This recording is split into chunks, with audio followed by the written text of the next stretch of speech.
It's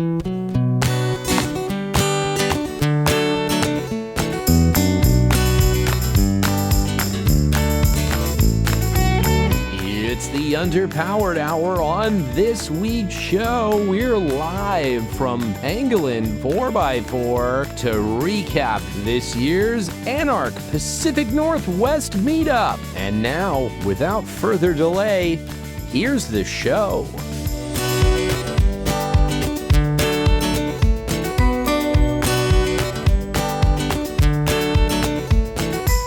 Welcome to the Underpowered Hour. I'm Steve Barris, mild-mannered television executive by day and Land Rover collector by night. You can find out more about our cars and what we're working on at thebarriscollection.com or follow us on Instagram at thebarriscollection. I'm joined, as always, by my good friend, Ike Goss. Thank you to everyone joining us today. I'm the brake cleaner to Steven's Axe Body Spray. I'm the tingly fingers of podcasting, Ike Goss. I own and operate Pangolin 4x4 in Springfield, Oregon, where we live and breathe Land Rovers. Check us out online on Facebook, Instagram at Pangolin 4x4. Let's get started. All right, Ike and Jenna. Well, we are live, sort of semi-live, from the old Pangolin 4x4 here in beautiful Springfield, Oregon, here on Memorial Day, Monday afternoon. Just fresh back from ANARC. Here on the West Coast, the first super meet, I guess. This is the first club-based ANARC in what is supposed to be a multi-ANARC series. Yeah, my understanding is they're planning to do these ANARC events, Association of North American Land Rover Club events, all over the United States. So maybe one in New Mexico. Yeah. One in Minnesota, I want to say. Yeah. Possibly one in Texas. Oh. Yeah. That sounds great. Yeah, so it should be good. Yeah, I heard something about, is it not Arkansas, but like Alabama or something? Did you say Alabama? I think that's your family region. Oh, right. Yes, of course. Yeah. The Barrises of Alabama. A good bunch down there. Well, let's start, Jenna, with you, because you really kicked off the weekend with the big Barbara Toy event hosted by our good friends down there at the Texas Club. They put together a little run of, what was it? It was a women's run in celebration of the great Barbara Toy. Hey. Sarah and Laura, who are from the Texas Club, and they do the SCAR event down there in Texas. They came up to the Oregon event and organized a Barbara Toy run here. They usually do a Barbara Toy run at the SCAR rally, I believe. And so they kind of took that on the road for ANARC event here in Redmond, and Saturday morning kicked off with the ladies run, which started a discussion of kind of Barbara Toy and her legacy in the Land Rover world, the legacy of women in off-roading and in Land Rover history. And then we went over to the trials course and did a little bit of skill kind of refresher training, skill building, and then we went out to a trail. And we drove southwest of the actual fairgrounds, about maybe 45 minutes out, and found a pretty neat trail out by Tumalo Falls, and it was a fun dirt track. And we came up to a viewpoint and had a lovely view, beautiful day, a little breezy.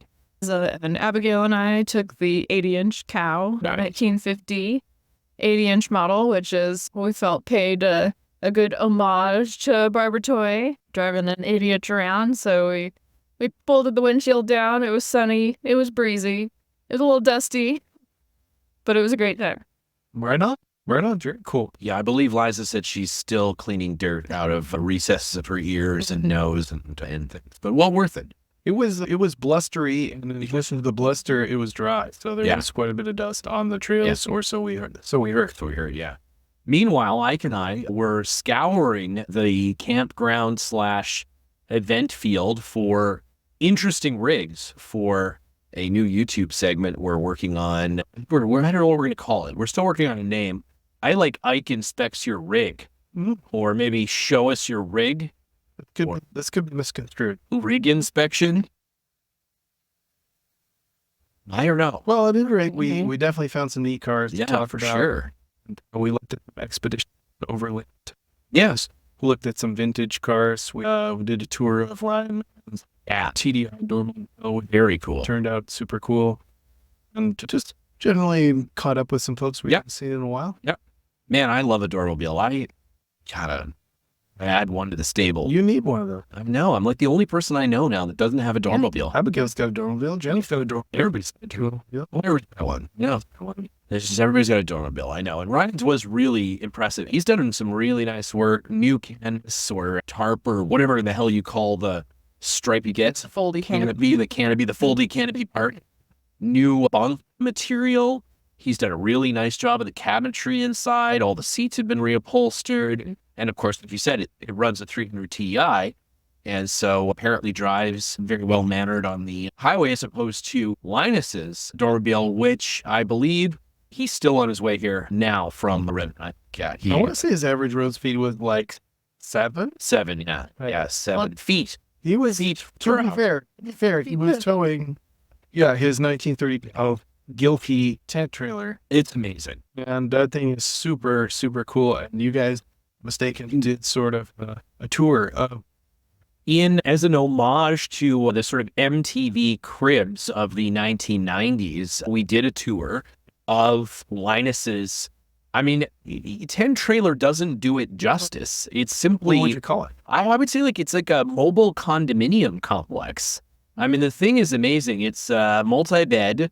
It has, Hilton? it is a redneck Hilton. I think that's probably perfect. Yeah. It's like an antique boutique hotel. It is. What an antique boutique hotel. It's a little bougier. It's like very glampy. It is very good. It is. He'd probably be upset. But You know, It's a like very castle. cool vintage Yeah. linoleum. There's a vintage wooden ice boxes. Yeah.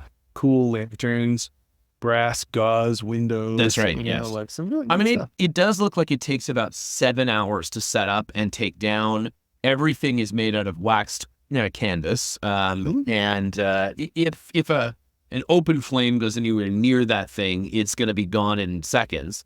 But it is really cool. I've only ever seen it before packed up in Linus's backyard. So to see it set up in all of its glory, really, we also had an opportunity for Linus to try out the Pyro mid that he had. Yeah, I don't know where Linus finds this stuff, but he's always scouring the internet for things that time has forgotten. And all these old widows just call him with all this stuff that their husbands left in their garages and attics, and they, do you want this stuff? And he's got a really excellent collection of antique camping gear. It was super cool to see it all on display, all the stoves, and lanterns, and crazy antique bondage gear that he carries along with him. It's true. It does. Yeah. No, he really is like your town front, just a rolling tent show, if you will. I caught a really great kind of candid moment. I wish we had, some sort of footage of it. But between Linus and Ryan, we were comparing antique Coleman lantern canisters and The handy pail.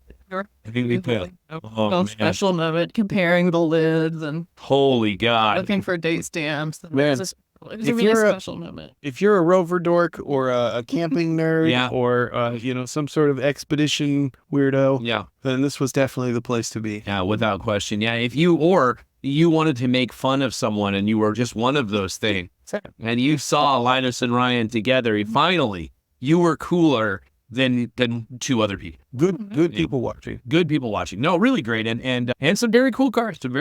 We had a great opportunity to meet up with a couple of other people. We did some great reviews of some rigs. I did some inspections, and we came out with some stuff. So check out the YouTube channel for that, for sure. That's all coming up, along with a recap of the ANARC event, I assume. Abigail has edited it. I haven't watched it yet, but she was fantastic. And we also had an opportunity to go and try out the RTV, which is always neat. It's huge in the UK. RTV is kind of like what Land Rover meetups is all about in the UK. And ANARC is really pushing it here. They're really trying to make it They're definitely into the trials courses. And for those listeners that aren't familiar, the trials course format is essentially, a series of poles or gates, and you drive your vehicle through the gates, and you're not supposed to stop or back up. That's right. Right. Or hit. Or certainly don't hit the gates. Or run over the or run over the market. So the Marshall. Yeah. But essentially, it's a, driving skill, awareness of your vehicle, That's right. This sort of thing. Where it gets interesting is everybody has a different Land Rover. So That's right. some of the Land Rovers are big, some of the Land Rovers are small, some of them turn sharply, some of them barely turn at all. That's right. Some of them are heavy, some of them are light. That's so right. it's It's also true of the Land Rover drivers. I think you can apply all those same criteria. That's fair to say. Yeah. That's fair to Yeah. say. But it was definitely interesting watching, people of different skill levels and different vehicles navigate the course. But certainly a lot of people gravitated towards the smaller cars, to give themselves the best. There was a long line of people looking to borrow the cab Yeah. to go through the RTV course. There was definitely a lot of folks who wanted an 80-inch to drive. Yeah, for sure. So some of the folks from the East Coast, they flew out here. They didn't have a vehicle, and they came to us and wanted to borrow our 80-inch. Yeah. And so Bruce Fowler, Yeah. John Valorand, Yeah. Some of the other folks, they wanted to borrow the Cal, Yeah. and they did the whole course in our vehicle, which is great. They had the super good. There's some amazing footage of Bruce Fowler and Bob Steele doing the course in the cow, which it was pretty amazing. They were like America's Cup team. That was a seminal moment for Bruce. Bruce was in a pretty bad excavator accident last year, and he was pretty badly injured. So this was his first time back in a series Land Rover. So it was cool to see him out on the course having fun. Or he was seeking out a right-hand drive vehicle. Yeah, he's got a bad shoulder. He has limited mobility on his right side. Yeah, So the drive truck allowed him to do the driving. Super cool. Yeah, and he did a great job, actually. I want to see he hit one gate, maybe. I think maybe he just brushed one, and I want to say that was probably more Bob's bad, directing than it was Bruce's driving. And they had John Costage from the Sinister podcast along for the whole trip, and he didn't fall out. I thought it was just ballast. Yeah, well, a lot of it I think it was. Yeah, he seemed to have a good time. He was. How could you not have a good time? Jeff Aronson came out from Rovers Magazine, and he was the head marshal. Yeah, he's the patron saint of Land Rovers. Patron saint of RTV trials. RTV trialing. And he came out there. He is not a young man, and he was out on this dusty, windy, blustery course all weekend, marshaling rigs and judging, the various drivers. And supporting. I was really impressed.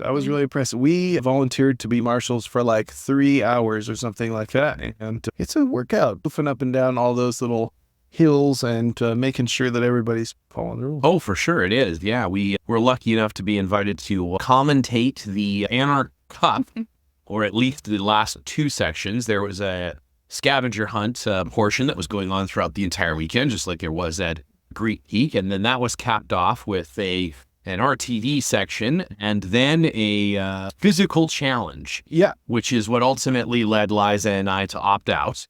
We were going to opt in and do the RTV, but as soon as we found out there was a physical challenge, decided we were going to pull on names that respectfully declined. Just sit in a chair in the shade. That's exactly right. Yes. So instead, we decided to do that. So the physical challenge this year was to change a tire, run an obstacle course with the tire, and then put it back on the vehicle and sort of pull away. That's right. And the competitors were timed, and then they were also judged on their skill in changing the tire and their level of safety.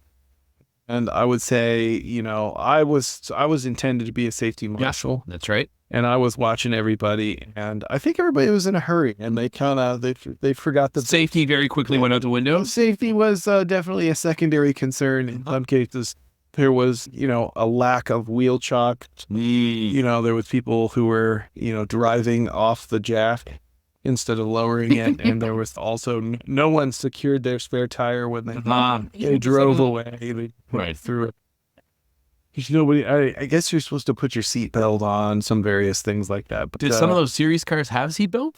See, that's where it gets a little fuzzy. I'm not sure that they all did, so maybe that wasn't a fair criticism. But everybody really, I think, did a good job. No, I think there so was too. 5 teams. 5 teams, yeah. New Mexico, PCRC, Yeah. ROAV, Yeah. and maybe an ANARC team. Yeah, there was 2 Rove teams. Oh, I see. Technically, yeah, you could say that Bob and Bruce were sort of the ANARC team. Technically, they're Rove team number 2, but yeah, there was 2 Virginia teams. I think New really, Mexico teams, really the point was people is the enjoyment of the spectacle. It was a spectacle. It really, no one was really interested in who could change a tire. No, nobody cared. And it wasn't really so much the changing of the tire part that was entertaining. No. It was the obstacle course where they had to Yeah. roll or carry an entire wheel and tire Yeah. through one of the segments of the RTV, which was not that short. No. It had lots of, it was downhill and uphill and with lumps and What I was really impressed with is our good friend Jesse Coombs navigated that course and decided ahead of time, because he knew he was going to be doing this, to wear flip-flops. yeah. That may have been the only shoes that Jesse has. Yeah. He may not own other shoes, but he's a flip-flop guy. he's a flip-flop guy. He expertly navigated that course in flip-flops. It's like an extra level of difficulty, Yeah. quite frankly. And he carried the tire, right? He did. He carried it the whole time, yeah. He reminded me of a guy carrying an egg on a spoon in a summer a little barbecue. bit, yeah, a little bit, yeah. He definitely he had a walk about him that was like sort of like him. You I put the bat on your forehead and you spin around 3 times. And I think it was because of the flip flops. It was a double. He was both trying to keep the tire, the weight above him, and the flip flops on his feet. Yeah. I think it was both of those things at the same But, time. to his credit, he did end up winning. He did winning. Yeah, no, the flip flops are the right choice, I guess. So after they did the loop of the little bit of extra obstacles where they had to Yeah, kind of traverse a little side loop and then roll the tire up a log that had 5 little pieces of tape without, they had to hit all 5 pieces of tape and not knock over the log and do the whole ramp. yeah. It was Doug Mays, I think, was in charge of setting up. Yep. So former Camel Trophy 1997 veteran. Camel Trophy competitor. And he was also, I would say, a little devious in that. Was yes. Doug is a good guy. I know Doug and have had a chance to spend time with him. He's a really nice guy, and he set a pretty rough course for these guys. Now, no one, I think he was really looking forward to a tire falling off that little bridge and having to start someone over again. Now, no one did it. Bob Steele did take 3.5 hours to run the course. But he did pretty good. He was giving her. Nobody embarrassed themselves more than usual. Yeah. So it was pretty good. There was lots of cheering. There was lots of heckling. Everybody had a great time. And so after that, they had awards, a raffle. Your wife won all the prizes at the raffle. Between Liza and Jenna, there were no prizes left over for anyone else. That's true. So I think there's some sort of investigation. And we believe there is. ANARC has launched an official investigation into potentially some ticket fraud that may have been happening. We don't know anything about it, of course. But overall, I would say it was a success. People really enjoyed the runs. There were some vendors out selling stuff all weekend. There was a lot of vehicles on display and camping. So Trail runs that people did. a lot of trail runs and some other just like sort of destination runs. I think there was a rock hounding run. Another to Painted Hill. Yeah, Painted Hills. So I think for an inaugural event, hosted by a club that's never done anything of that scale, Right. pretty good. Yeah, and it's the same place that Overland Expo West. Same venue. Yeah, same venue, which is... And I heard that they're going to leave the trials course up for Overland Expo. Oh, interesting. And maybe do the trials stuff at Overland Expo. That'd be fun. That is my understanding. I would love to see RTV become a more, widely accepted thing here in the United States. I think it's a huge thing in the UK. Obviously, It is. We've Very popular. and legendary, RTV cars of yesteryear, and some very obviously series 1s and series 2s being some of the most popular cars for that, obviously because of their tiny size, but these custom built little RTV cars and things is very cool. I would love to see more of that here. I don't know how, the thing with it is up here, there's terrain that you could easily do RTV on. Down where we are, it's all desert. It's a little harder to get the sort of, we have to go to some kind of a park or something, You need like an excavator. Yeah. We need to kind of make something, but Yeah, of course. pretty cool. Well, Of course, yeah. Skate park. it was neat to see. I'm so glad that everybody came up for, a lot of people travel from pretty far, East Coast.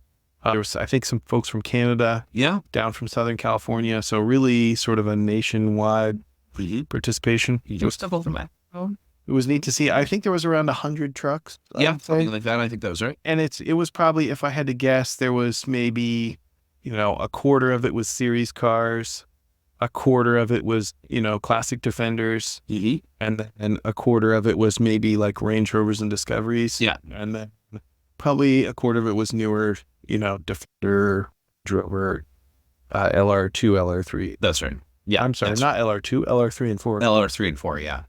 Yeah, so pretty broad spectrum of vehicles. So there was definitely something for every Land Rover enthusiast there. I have to say that compared to us down in Southern California, there is a lot more vintage Land Rovers, a lot more classic series cars up here than we get down in the South. I don't know why that is, but it's significant. I mean, I think it was probably fair to say about half series to non-series cars. Is that Everything is fair to better say? up here in Oregon. Yeah, it is true. It is. Everything is better up here in Oregon. So Yeah. I think the quality of people is better. Right, and therefore the Quality more of vehicles series is better. you know. I mean, it really does make sense when you think about it. But no, it was super fun to see all the old cars out. And I think the only reason they had this event up here in Oregon is because the Southern California Land Rover Club. Flaked out. Yeah, Flaked out. no, 100% true. Yeah.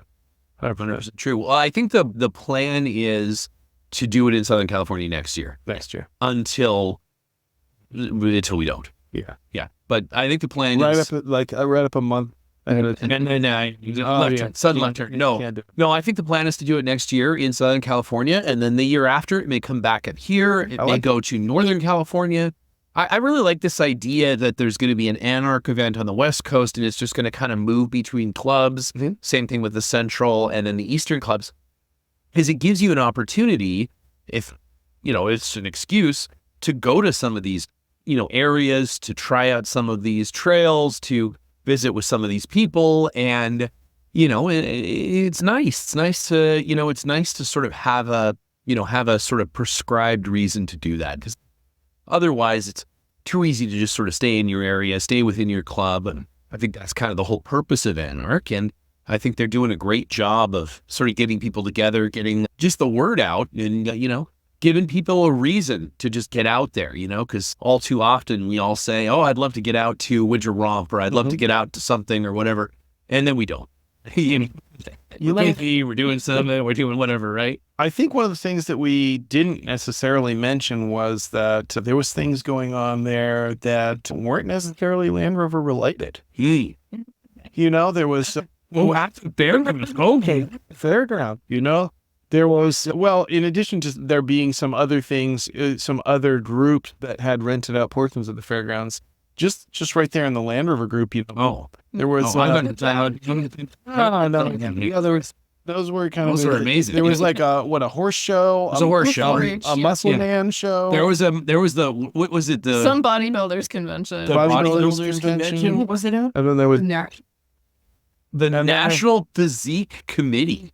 I don't even know what that is. There was like a baseball group. Oh, there's baseball, yeah. But very eclectic area. But as far as the Land Rover folks, they kind of brought their own entertainment. There was some yard games. There was some remote control cars. There was fire dancing. Somebody was doing the fire dancing. Right. That was a pretty elaborate setup. There was some great mini bikes out there. There was a bunch of mini bikes running around. Yeah. So that was fun to see. It was pretty fun. And lots of people rode your monkey bike. I mean, you gotta. It's a great venue to have that. Maddie got pulled over by the police in the parking lot on the mini. Right. There was nearly an incident. An international incident. I was hoping she would get carted off. Yeah, to jail. Yeah. But no, unfortunately, that's she somehow talked her way out of it. She's a danger to the community. She's true. She's a menace. She is a menace. Yeah. Well, I think that's pretty much sums up this year's ANARC. I think it does. We're looking forward to. I don't think we're gonna make it to the mid-country one, which is in Minnesota. Yeah. Although it sounds great because there's going to be stargazing, there's going to be some really fun stuff going on at that club. But unfortunately for us, I think it's just too close to some other things. And then we'll have to see as the one towards the end of the year on the East Coast develops. I'm sure that we will have an underpowered hour representative 100%. Without question. At the Minnesota. Without question. We'll get our roving reporters out there. If you're interested in becoming a underpowered hour roving reporter, then get in touch with Liza, and we'll go through the rigorous vetting process in order to substantial salary and benefits. Oh yeah, no, it's significant. Yeah, so that's for sure. Well, if you'd like to see some of the things that we got up to this weekend, you'd like to look at some of these rigs that Ike had a chance to go through, or join Abigail and Liza and Jenna on the runs that they did, then head on over to the Old Underpowered Hour YouTube. Maybe even see my triumphant teeter-totter. Oh, yeah. Oh, my goodness. It's like... Jenna won the teeter-totter. Oh, my God. There was a winner.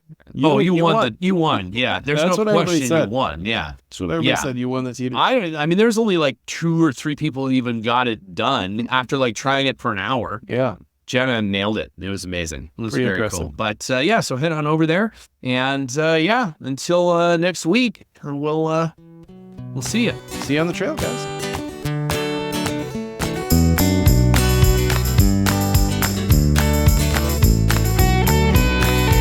The Underpowered Hour is produced by Liza Veris, Ike Goss, and me, Steve Veris. Pavel Svardov composed and performed our theme music. Consider supporting the show on Patreon, and if you already do, thank you. Your support makes the show possible. For even more, check out our Instagram or Facebook.